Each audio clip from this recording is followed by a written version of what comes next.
From Pacifica, this is Democracy Now! America's combat mission will be over by the end of this year. Starting next year, Afghans will be fully responsible for securing their country. I think Americans have learned that it's harder to end wars than it is to begin them. Yet this is how wars end in the 21st century. That was President Obama 5 months ago. Now the president signed a secret order giving U.S. military commanders a wider role to fight in Afghanistan beyond this year. When will America's longest war end? We go to Kabul to speak with the peace activist and physician Dr. Hakim, and to Kathy Kelly of Voices for Creative Violence. She's just back from Afghanistan. Then another Louisiana court has ruled Albert Woodfox of the Angola Three should be freed. If a cause is noble enough, you can carry the weight of the world on your shoulders. And I thought that my cause, then and now, was noble. So therefore, they could never break me. They might bend me a little bit. They may cause me a lot of pain. They may even take my life. But they will never be able to break me. Former Black Panther Albert Woodfox has spent more than 40 years in solitary confinement. Will he finally be released? We'll speak with his lawyer and Robert King, another member of the Angola Three, but he was freed. King's conviction was overturned after he spent 29 years in solitary confinement. All that and more coming up. Welcome to Democracy Now!, democracynow.org, The War and Peace Report. I'm Amy Goodman. Protests continue in the St. Louis area as a grand jury nears a decision in the police killing of unarmed teenager Michael Brown. The grand jury is set to reconvene today as it weighs whether to bring charges against Officer Darren Wilson. This weekend saw rallies in Ferguson and the neighboring community of Shaw amidst expectations of an imminent announcement. At least 8 schools in the Ferguson area have closed in anticipation. Wilson's been in talks with Ferguson officials on resigning from the police force, even if he's not indicted. He's also met privately and off the record with a number of prominent news anchors to discuss a potential interview. The grand jury is made up of 12 people. 3 of them are African-American, 5 of them are white. President Obama addressed the pending grand jury decision in an interview this weekend with ABC. Obama urged demonstrators to remain peaceful. Well, I think, first and foremost, keep protests peaceful. This is a country that allows everybody to express their views. Any event as an excuse for violence is contrary to rule of law and contrary to who we are. I've asked Eric Holder to do is to not just engage with the folks in Ferguson, but to engage nationally in a conversation between law enforcement and communities of color that oftentimes feel as if they are not being treated fairly by law enforcement officials. In a video statement Friday, Attorney General Eric Holder unveiled new recommendations for law enforcement agencies on the handling of protests. The Justice Department encourages law enforcement officials in every jurisdiction to work with the communities that they serve to minimize needless confrontation. Now, of course, I recognize that progress will not come easily, and long simmering tensions will not be cooled overnight. These struggles go to the heart of who we are and who we aspire to be, both as a nation and as a people. And it is clear that we have a great deal of important work still to do. The FBI and other federal agencies have sent dozens of agents and officials to Ferguson ahead of the grand jury's decision. On Sunday, the St. Louis County Circuit Court said there's no guarantee grand jury evidence in the case will be made public after a decision is reached. As Ferguson waits to see if Officer Wilson will be charged with the murder of Mike Brown, at least 2 more unarmed African-Americans have been killed in police shootings nationwide. On Saturday, 12-year-old Tamir Rice was shot dead in a Cleveland park. Rice had been playing with a pellet gun. Witnesses had called police warning he was waving it around, but at least one also stressed it was, quote, probably fake. An officer ordered Rice to put his hands up, but then shot him when he reached for the toy. Rice's killing comes months after police in Beaver Creek, Ohio, fatally shot 22-year-old John Crawford after he picked up a toy gun inside a Walmart. Meanwhile, in New York City, an unarmed African-American was shot dead by police in a Brooklyn housing project Thursday night. Akai Gurley was in the dimly lit stairwell of the Louis H. Pink houses when he came across two officers. Police say the shooting appears to have been accidental and that Gurley was, quote, totally innocent. Protesters are calling for the officer's arrest. On Saturday, New York Assemblyman-elect Charles Barron helped lead a march from the shooting scene to the police office for housing developments. This is an outrage. We are angry. There's no way a young man in a stairwell with two heavily armed police officers, and he's unarmed, should be dead. This is madness. It must stop. People are outraged. This is happening all over the country. They have no value for black life. I don't want to hear nothing about a dimly lit stairwell. I don't want to hear nothing about him being startled.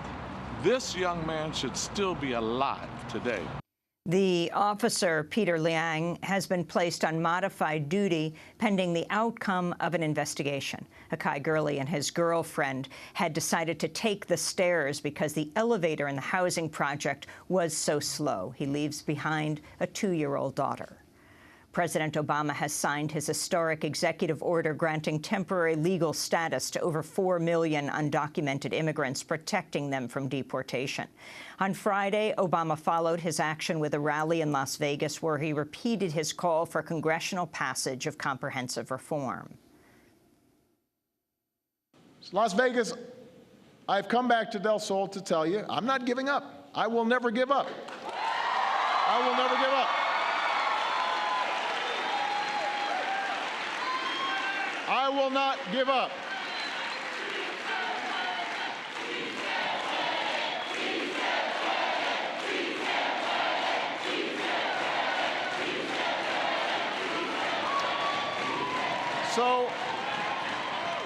So we're not giving up. We're going to keep on working with members of Congress to make permanent reform a reality. But until that day comes, there are actions that I have the legal authority to take that will help make our immigration system more fair and more just. And this morning, I began to take some of those actions. Republicans have vowed to challenge Obama's executive action when they take control of Congress next year. Potential methods include lawsuits, blocking executive branch and judicial nominees, and using spending bills to defund implementation. In an interview Sunday, President Obama said his response to Republicans is to pass a bill. President Obama has secretly extended the U.S. role in Afghanistan despite earlier promises to wind down America's longest war. According to the New York Times, Obama signed a classified order that ensures American troops will have a direct role in fighting. In addition, the order reportedly enables American jets, bombers, and drones to bolster Afghan troops on combat missions, and under certain circumstances, it would apparently authorize American airstrikes to support Afghan military operations throughout the country. The decision contradicts Obama's earlier announcement that the American military would have no combat role in Afghanistan next year. Meanwhile, at least 40 people have been killed in eastern Afghanistan after a suicide bomber attacked a volleyball match. According to the government of the province, at least 50 more were wounded at the tournament final. Most of the casualties were civilians. We'll have more on Afghanistan after headlines. Iran and 6 world powers, including the U.S., are expected to miss a self-imposed deadline of today for reaching a nuclear deal in the latest round of talks. A long-term agreement would allow Iranian uranium enrichment and relief from crippling U.S.-led sanctions in return for extensive international inspections. But the U.S. has already floated the idea of extending the talks with the two sides still far apart. Key issues include the parameters for Iran's enrichment program, the timetable for easing sanctions, and how long the deal would last. The extended talks are expected to resume next month in Oman. Dozens of people have been killed in an attack by the militant group Boko Haram in Nigeria. The victims were residents of a northeastern fishing port and were reportedly shot on sight. Meanwhile, in Kenya, at least 28 people were killed Saturday when al-Shabaab militants attacked a bus in the town of Mandera. The Kenyan government says it's killed dozens of fighters in a retaliatory operation. The Israeli cabinet's approved a measure that would legally define Israel as the state of the Jewish people, not of its citizens. Israel's always defined itself that way, but the bill would codify that into its basic laws. The full Israeli parliament will vote on the law later this week. A report from the Republican-led House panel has debunked Republican accusations about wrongdoing by the Obama administration after the fatal 2012 attacks on the U.S. diplomatic compound in Benghazi, Libya. The report from the House Intelligence Committee follows 5 other reports which also found the administration did not purposefully provide misleading information. The report comes 6 months after House Speaker John Boehner created a special panel with a budget of $3.3 million to probe the Benghazi attacks. Democrats accuse them of mounting a witch hunt in an attempt to tarnish the reputation of Hillary Clinton, the presumed frontrunner for the Democratic nomination for president in 2016. She was Secretary of State at the time of the Benghazi assault. The University of Virginia has suspended its fraternities following an article that revealed a pattern of sexual assault and impunity. The report in the magazine Rolling Stone focuses on a student named Jackie who was gang raped at a fraternity during her first year on campus. After she reported the rape to the head of the school's sexual misconduct board, the administration took no action, not even to warn students of a potential risk. Jackie later encountered 2 other women who said they were victims of gang rapes by the same fraternity. After the article went viral, Rolling Stone received what it called a stunning response from readers sharing their own stories of sexual assault at UVA, the University of Virginia. School President Teresa Sullivan called the article's revelations appalling and announced the fraternities would be suspended until the start of next semester, a period of less than 2 months. Dozens of people have been arrested near Vancouver, Canada, in a blockade against test drilling for an extended oil pipeline. Protesters have camped out on Burnaby Mountain to stop the company Kinder Morgan's plans to expand its Trans Mountain pipeline, which brings tar sands oil from Alberta to Canada's west coast. Protester Tamo Campos spoke out after his arrest. Why are we putting our economic system, the market, above the very ecology that we all depend upon? We're more dependent on clean water, fresh air, and clean soil than the market. It's the thing that keeps us alive. And we have to stand up to unjust laws, to make those the laws, because those are the laws that have always governed our lives. And Indigenous people have had natural laws that predate colonial laws by thousands of years, and we need to respect that.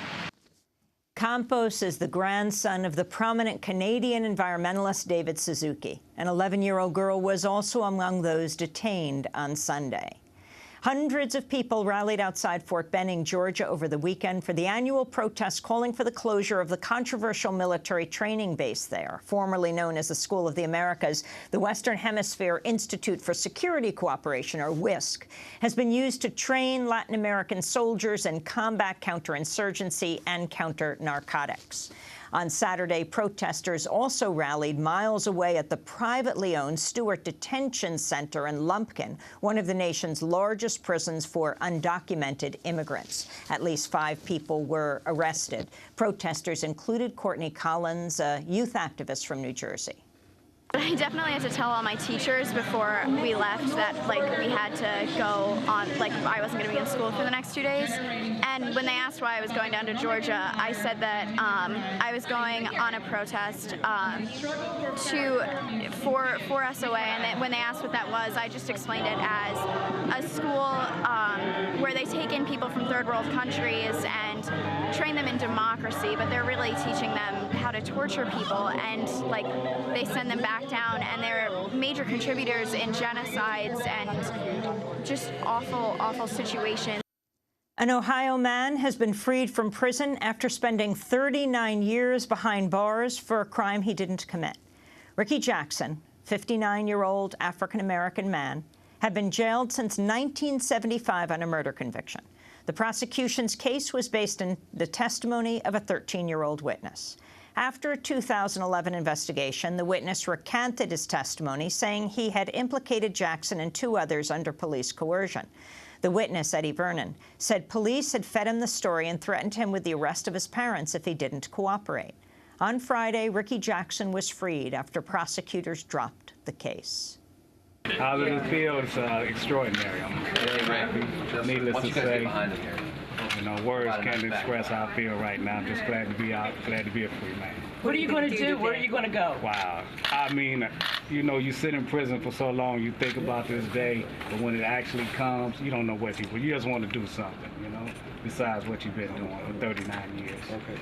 When you heard the judge say an hour ago, you're a free man, goodbye, talk about what you were feeling. What was going on that we couldn't see? I mean, it was like an emotional roller coaster, you know. It's just, I mean, the English language doesn't fit what I'm feeling right now, you know. It's just, I mean, I'm just on the emotional high right now. With nearly 4 decades wrongfully behind bars, Ricky Jackson is the longest-held U.S. prisoner to be exonerated. Another defendant who served slightly less time, Wiley Bridgman, has also been released. And former Washington, D.C. Mayor Marion Barry has died at the age of 78. Barry served 4 terms as D.C. mayor, making a 1994 comeback after being jailed for smoking crack cocaine in an FBI sting. Though known for substance abuse problems and allegations of cronyism, Marion Barry was celebrated as a brave organizer during the civil rights movement and is the nation's first African-American activist mayor. Washington, D.C. Mayor-elect Muriel Bowser paid tribute on Sunday. We will miss Mayor Marion Barry. He has been an inspiration to so many people and a fighter for people and a champion for the people of Ward 8. Mr. Barry, I can say this, lived up until the minute the way he wanted to live. And he has left a strong legacy for so many young people to follow. President Obama also honored Barry's life and legacy, saying in a statement, quote, "As a leader with the Student Nonviolent Coordinating Committee, Marion helped advance the cause of civil rights for all. During his decades in elected office in D.C., he put in place historic programs to lift working people out of poverty." Again, those are the words of President Obama about the late Marion Barry. And those are some of the headlines. This is Democracy Now!, democracynow.org, The War and Peace Report. I'm Amy Goodman. President Obama has secretly extended the U.S. role in Afghanistan despite earlier promises to wind down America's longest war this year. According to the New York Times, Obama signed a classified order that ensures American troops will have a direct role in fighting. In addition, the order reportedly enables American jets, bombers, and drones to bolster Afghan troops on combat missions. And under certain circumstances, it would apparently authorize U.S. airstrikes to support Afghan military operations throughout the country. The decision contradicts Obama's earlier announcement that the U.S. military would have no combat role in Afghanistan next year. This is Obama speaking at the White House Rose Garden in May. America's combat mission will be over by the end of this year. Starting next year, Afghans will be fully responsible for securing their country. American personnel will be in an advisory role. We will no longer patrol Afghan cities or towns, mountains or valleys.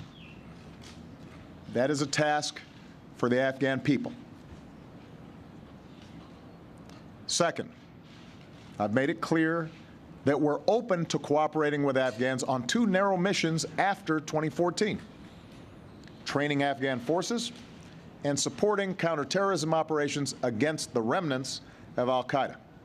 Under the new order, U.S. troops will be authorized to attack not just al-Qaeda, but the Taliban, the Haqqani network, and other militants. President Obama reportedly backtracked from his decision to end the U.S. combat mission in Afghanistan after a lengthy and heated debate within the White House.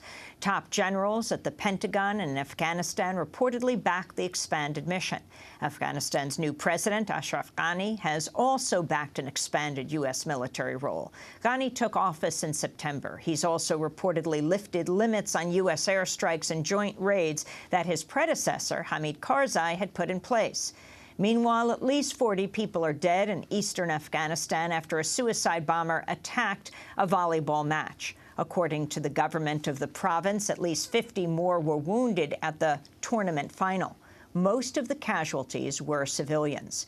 In a moment, we'll be joined by two guests. We'll be joined from Afghanistan by Dr. Hakim, a medical doctor who's provided humanitarian relief in Afghanistan for the last decade. And we'll be joined by Kathy Kelly, a well-known peace activist, co-coordinator of Voices for Creative Nonviolence. We're going to go to break, and then we'll be joined by both of them in Chicago and Kabul, Afghanistan. Stay with us.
Military Madness by Woods, here on Democracy Now!, democracynow.org, The War and Peace Report. I'm Amy Goodman.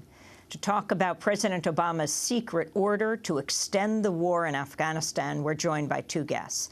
Dr. Hakim is a medical doctor who's provided humanitarian relief in Afghanistan for the last decade. He works with Afghan Peace Volunteers, an interethnic group of young Afghans dedicated to building nonviolent alternatives to war. Dr. Hakim is the 2012 recipient of the International Pfeffer Peace Prize. And in Chicago is Kathy Kelly. She's just back from Kabul, Afghanistan. She's co-coordinator of Voices for Creative Nonviolence, a campaign to end U.S. military and economic warfare. Her recent article is headlined, "Obama Extends War in Afghanistan. The Implications for U.S. Democracy Are Not Reassuring." We begin with Dr. Hakim, who asked us not to show his face. Dr. Hakim, why don't you want people to see your face? Well, security in Afghanistan has been deteriorating over the past few years in the face of the ongoing U.S.-NATO military strategy. And for safety reasons, I'd rather remain unrecognized. So your concerns about the secret order that was just revealed in the New York Times that President Obama has signed on to, what has been the effect of the U.S. war in Afghanistan, and what do you think about this latest development? Well, I think it's good to look at some of the databases that are available in the States itself.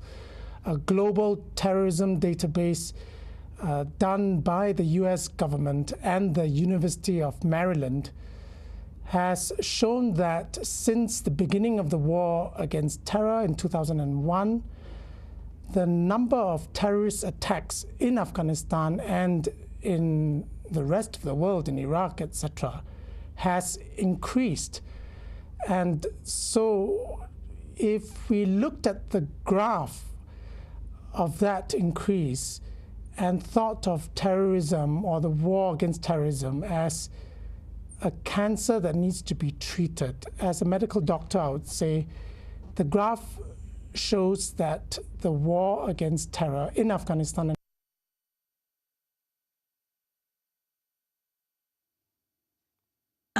We've just lost Dr. Hakim's voice. We're going to go back to him when we can. He's speaking to us from Kabul. Again, he's not showing his face out of concern for his safety.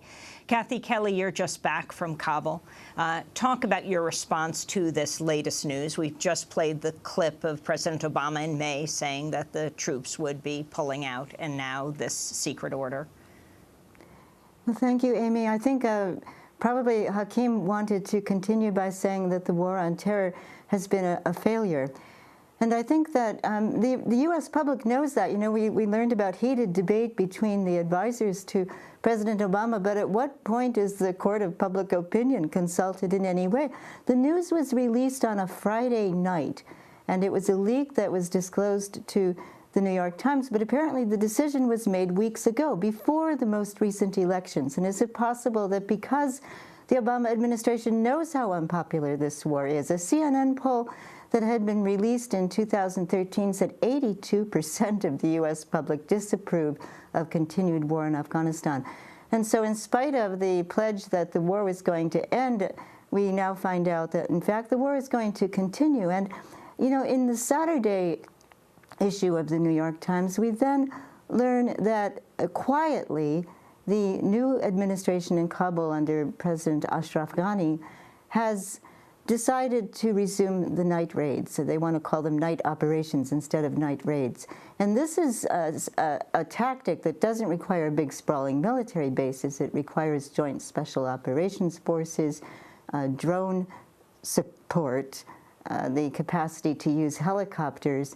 And this is, of course, what the United States is now promising. Well, the night raids are a despised tactic. I think it's important for people in the United States just to try and imagine if people break into your home while helicopters are hovering overhead, and suddenly the women in the household are locked up and the men are subjected to brutality, and maybe a crossfire does break out. Maybe there are Taliban people that are going to attack while the forces are there, and civilians are killed, and you can't get them to the hospital. And this utter nightmare is taking place. Your home is being torn apart. Some people are going to be taken away and disappeared for months and months and under interrogation and possible torture. Well, of course nobody would want this to resume in their country. And it's sure to prolong and exacerbate the war. Dr. Hakim, I think we have your audio back. I expect it's going to go in and out as we speak to you in Kabul. But your new president, Ghani, has called for this extension, apparently. What is your response to him?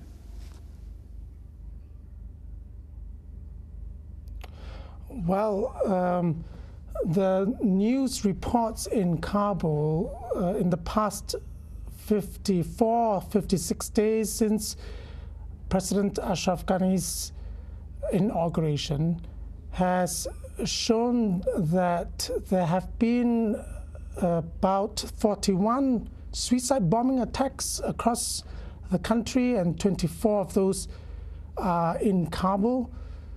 So I think President Ashraf Ghani is caught in the same military madness that the entire US NATO coalition and the world is caught up in. I had tried to say earlier, and my voice was lost in transmission, that a global terrorism database by the US government and the University of Maryland showed that the number of terrorist attacks in Afghanistan and across the world has increased since the war against terror began in 2001. So as a medical humanitarian person, I would say that the world's strategy in treating terrorism has failed, and we ought to re-examine it, and so does President Ashraf Ghani. And the effects on the ground, Dr. Hakim, of this war. Can you tell us what's happening? When we were trying to communicate with you by email, you said, sorry, today is a no electricity day in my house. Explain the conditions on the ground.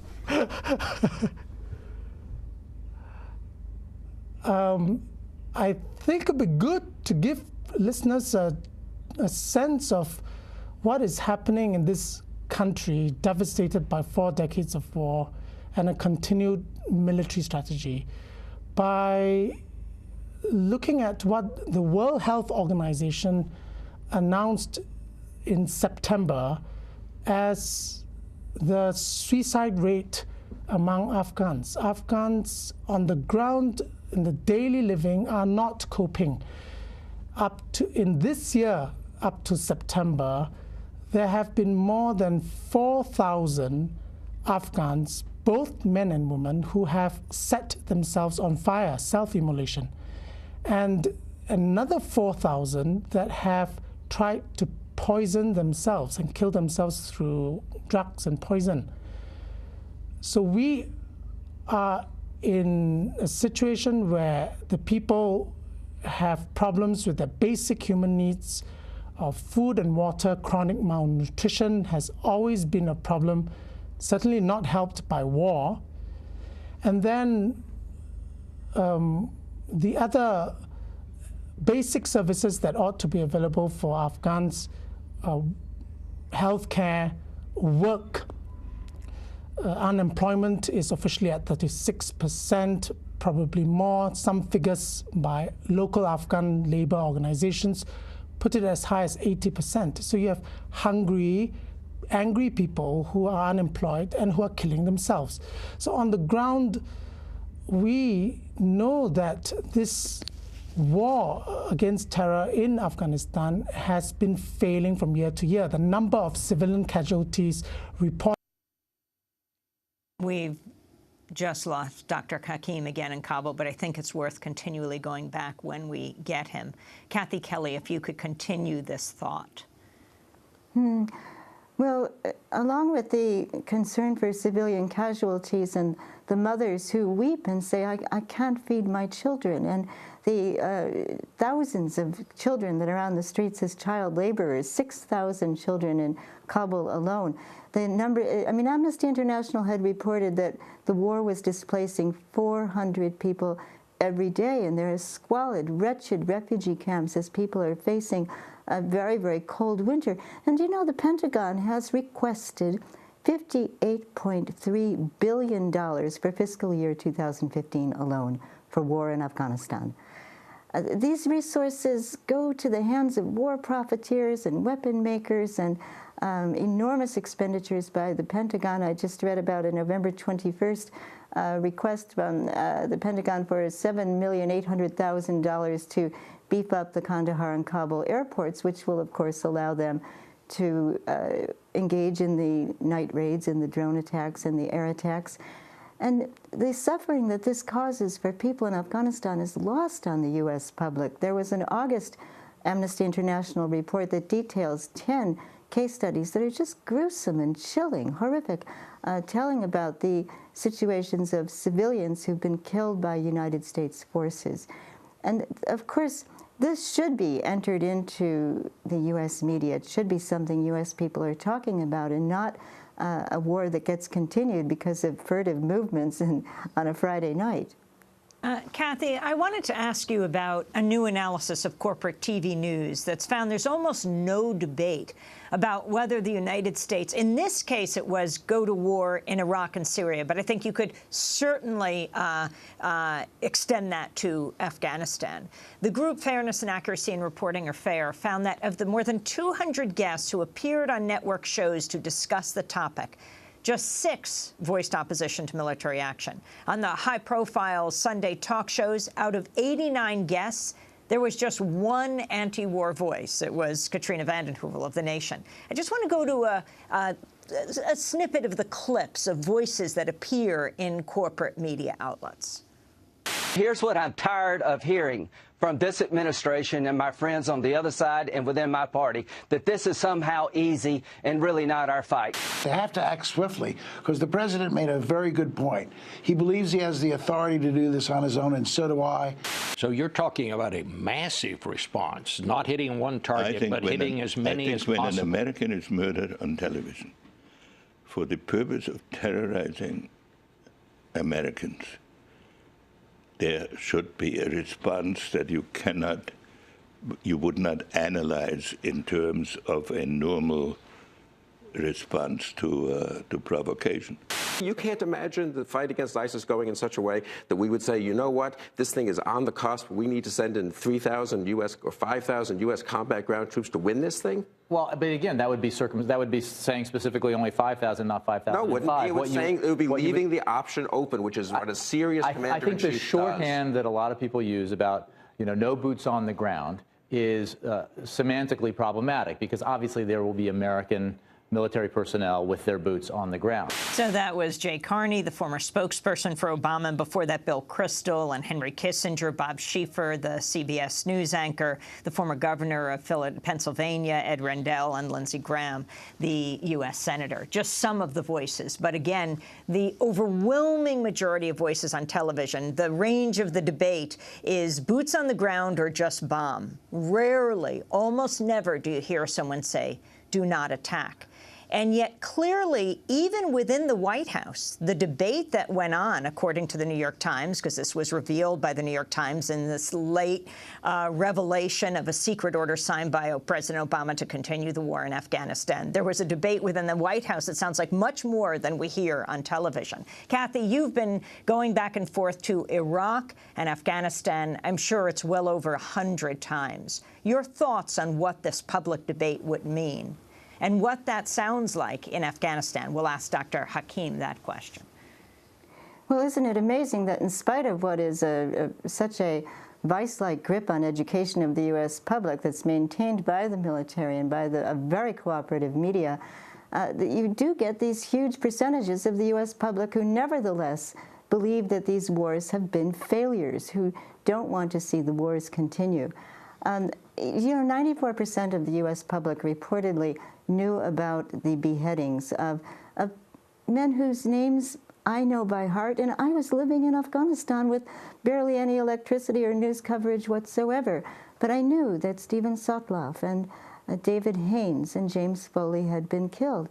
But people in the United States don't know the names or the circumstances of children whose bodies were torn apart by drone attacks. They'll never, ever know the names of the 500,000 children in Iraq who were starved to death because of economic sanctions. We need to be literate in those realities as well, in the conditions endured by people who can't escape our wars. And not to be made aware of that is dangerous for the security of people in the United States, because other people in other parts of the world are furious. They're enraged, and they don't want to continue subjecting themselves to the United States menace of our military. Kathy, how many times have you been in Iraq and Afghanistan? Well, I traveled to Iraq 27 times during the period of economic sanctions. And NPR at one point told us, we will never give you or your organization a platform. Well, we weren't looking to call attention to ourselves. We just wanted them to go inside the hospitals and be with mothers and children who would never emerge with a healthy baby leaving the hospital. I guess I've been to Afghanistan about 16 times, and sometimes that was because you could only get a 1-month visa, so I might go out and go back in. But I've been so fortunate to live with Afghan peace volunteers and with Hakim, whose steady guidance and translation is always available to us, and with some very, very fine people from other parts of the world who've also gone over there. And by being with them, you get an entirely different perspective on the effects of the war, on the realities of poverty and displacement, and also you're living with young people who themselves have lost immediate members of their family, who themselves spent time in refugee camps, and yet there they are like young social workers fanning out, trying to find who are the neediest people for distribution of 3,000 duvets that they've enlisted Afghan widows and impoverished women to make. So Kathy, you've been overcome. Kathy, you've been nominated for a Nobel Peace Prize several times. You've been to Iraq and Afghanistan scores of times. How many times have you been invited on the high-profile Sunday talk shows on television? 0. I wanted to go to Dr. Hakim for a moment, as you describe working with him in Afghanistan. Dr. Hakim, what is the alternative to war in your country? Well, I think that young people everywhere, not just young Afghans have got to wake up every day and build those viable alternatives to war, which means ban wars and weapons within their homes, communities, villages, workplaces, farms, restaurants, shop houses. And there are places in Afghanistan in the midst of this war that have banned wars, like Emergency Hospital and like the Border Free Nonviolence Center of the Afghan Peace Volunteers. That's one thing that they can do practically. And there are many other related issues that young people can take action on. They can refrain from using fossil fuel energy, because a lot of the wars in the Middle East and in this part of the world is really a war over resources like fossil fuels, gas and oil. If we do our daily part, that would help. And then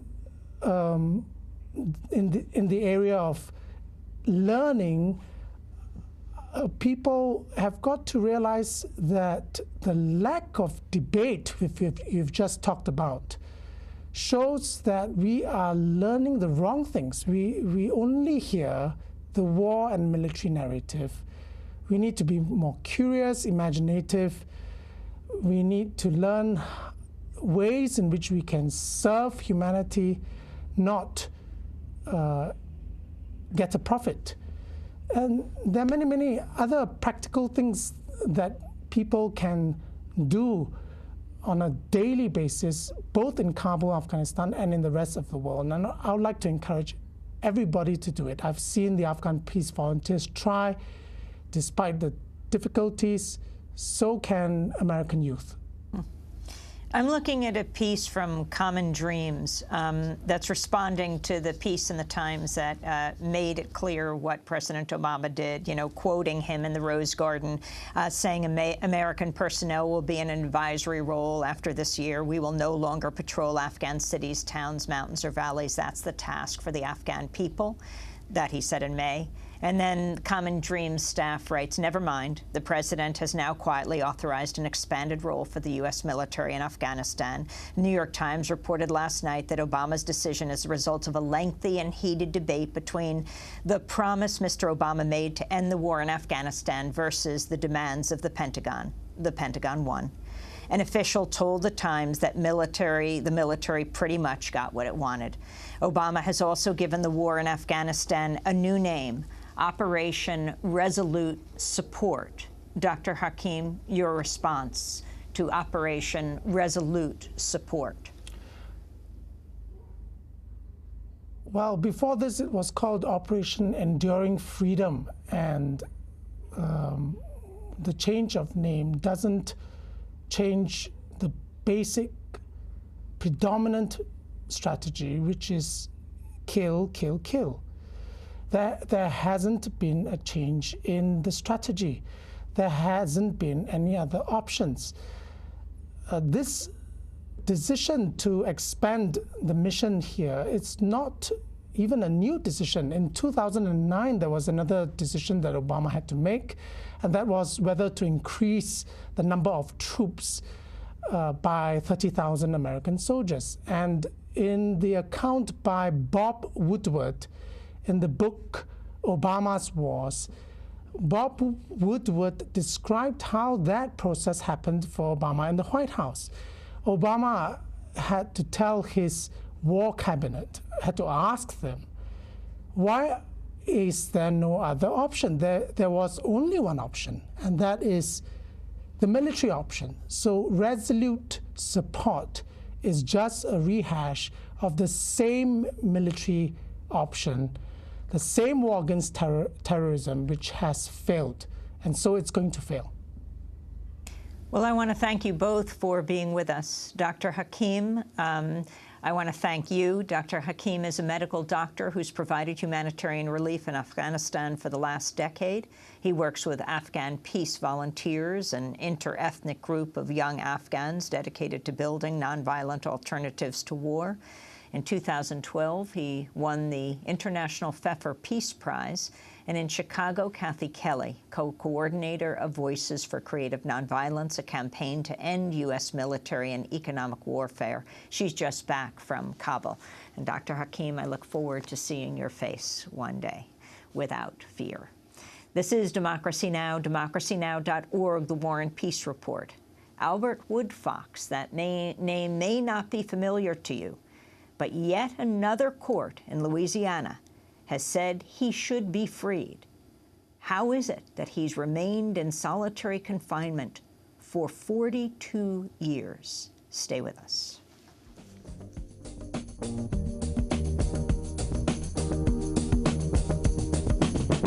I've been painted a picture of Angola, Louisiana. Pictures of deals in back alleys where politicians often hide. But it's much more important to me than Angola, Louisiana. Got a lot to do with justice, but more with Gary Tyler's life. I got a letter from his mother, said please say something to my son. Truth is, for Angola, Louisiana, you're the one. We're here, I ain't never been nowhere near Angola, Louisiana. Down in St. Charles Parish, where the sun won't go alone.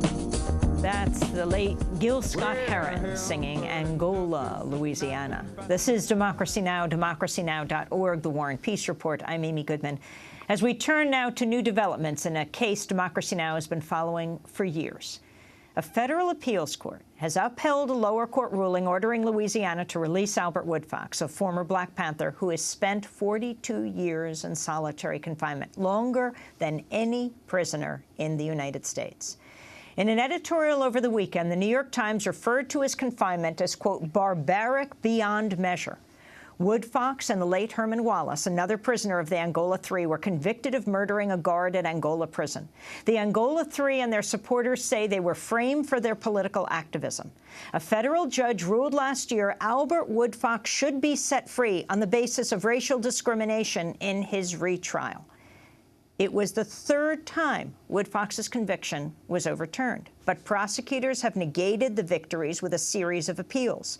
Thursday's ruling by the Fifth Circuit Court of Appeals upheld the order for Woodfox's release in a unanimous decision, but prosecutors could still delay its enforcement with more appeals to keep Woodfox behind bars. In 2010, the documentary In the Land of the Free featured a clip of Albert Woodfox speaking on a phone in prison. If a cause is noble enough, you can carry the weight of the world on your shoulders. And I thought that my cause, then and now, was noble. So therefore, he could never break me. They might bend me a little bit. They may cause me a lot of pain. They may even take my life. But they will never be able to break me. Albert Woodfox, in his own words. To talk more about these developments with the last incarcerated member of the Angola Three, we're joined by two guests. In Austin, we'll be joined by Robert King, a member of the Angola Three, who spent 29 years in solitary confinement for a murder he did not commit. He was released in 2001 after his conviction was overturned. We are also joined here in New York by Corrine Williams, a lawyer for Albert Woodfox, an attorney with the firm Squire Patton Boggs. We welcome you, Corrine, to Democracy Now! I want to begin with you. You were with Albert when word came down from the court on Thursday? I was. I already had an attorney-client visit planned, and the decision came down about 3 minutes before my flight landed. So I tried to reach George Kendall, another attorney on the case, and confirmed that, in fact, the ruling in the district court had been affirmed by the Fifth Circuit. I then stopped at a hotel lobby on the way out of Shreveport Airport to print the case to bring to Albert, and went as fast as I could to the prison, mindful of all the speed traps on the roads. Yeah. And what did Albert say? You know, at first there weren't a whole lot of words. As soon as I walked in, we both just broke out into huge smiles. This has been a long, long time coming. It's something that we all expected because the law was right on our side and the facts were right on our side. But it has been such a long road that we just had to take a moment to savor it. So please take us on that road. Explain how it is that Albert Woodfox has been in solitary confinement longer than any prisoner in the United States, 42 years, though court after court says he should be freed. There really is no explanation for it. I mean, it's just a matter of retaliatory barbarism. How did he end up in jail? Albert Woodfox originally went to prison on an armed robbery charge. He was then, while in prison, convicted of killing a corrections officer. During the investigation of that killing, he was put into solitary confinement. He never has been released from solitary confinement. There have been 2 intervening periods where when he was retried in 1998, he was held in a parish facility for 3 years. In the general population, at that point, no incidents whatsoever. Once the conviction was gotten for the second time, again without a fair trial, he was put back into solitary confinement. In 2008, he was put into a dorm for about 8 to 9 months. When we got relief on his ineffective assistance of counsel claims at that point, we sought bail. And in what we believe was a retaliatory move, they moved him out of the dorm and back into solitary for no legitimate penological reason. And explain the case within the prison when he was brought up on charges of murder, attempted murder of a guard.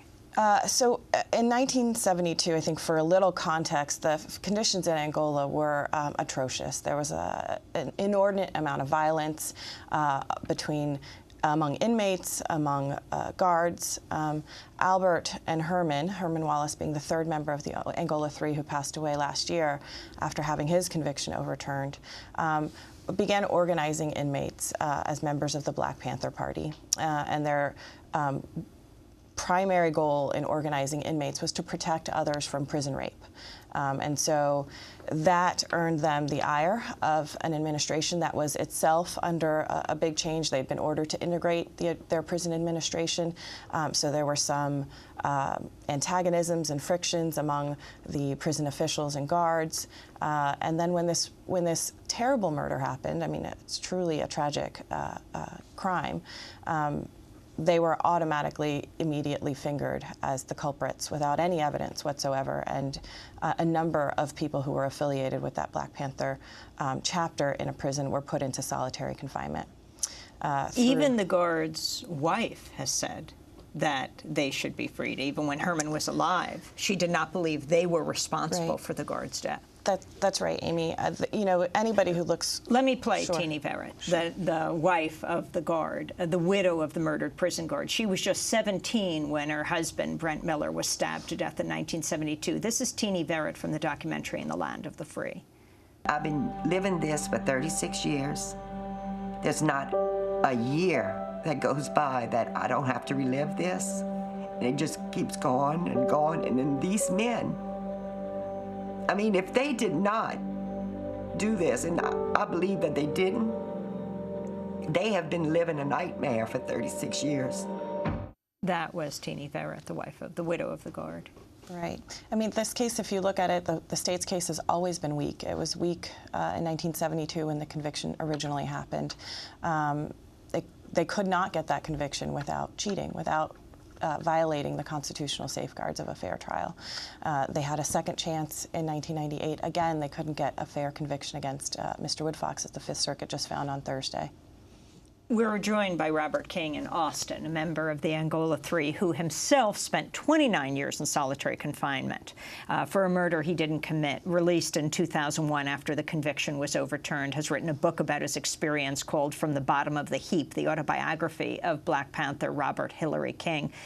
Robert, it's great to have you back on Democracy Now! Can you respond to the court's decision yet again on Thursday for Albert Woodfox to be released? Yes, thank you, Amy. It's good to be here again. And, Yes, I can only reiterate what Corinne had said and alluded to, that Albert was overjoyed. I talked to him yesterday, and we're thinking that this decision here puts him closer to his freedom, as again alluded to by Corinne. You know, this case was weak from Jump Street, and it has been overturned many times. And you know, based not just on procedural defaults. I'm sure the court had other things in mind, but it was overturned on procedural default, and the Attorney General seems to take this as a green light to continue this atrocious the prosecution of Albert Woodfox, and we're thinking that it is high time that you know, the state let it go. There is nothing else that can be done. Albert has proven time and time again that he's actually innocent of this crime. All evidence shows that he was innocent of this crime, that he should not have even been convicted, or should not have been even charged with this crime. So the question is, what happens now, Corinne? So the court ruled that exactly what? The court ruled that the conviction is a bad conviction and that he has to be released or retried. So the ball in terms of what happens now is in effect in the state's court again.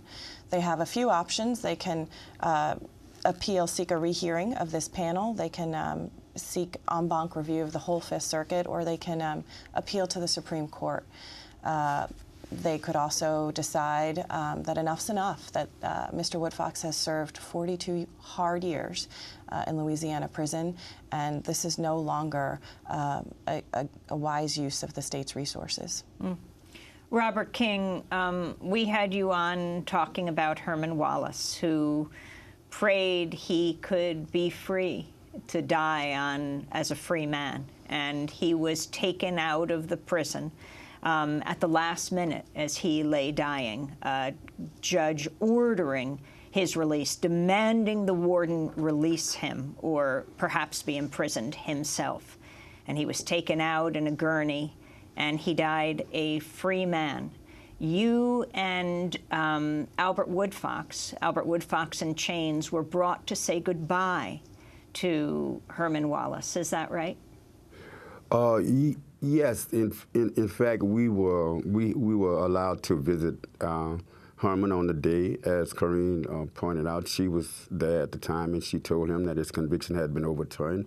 And Albert and I were there, and we were also able to, you know, inform Herman and let Herman know that his case had been overturned, and that not only had his case been overturned, but that he would be released that same day from prison. And I think he recognized this.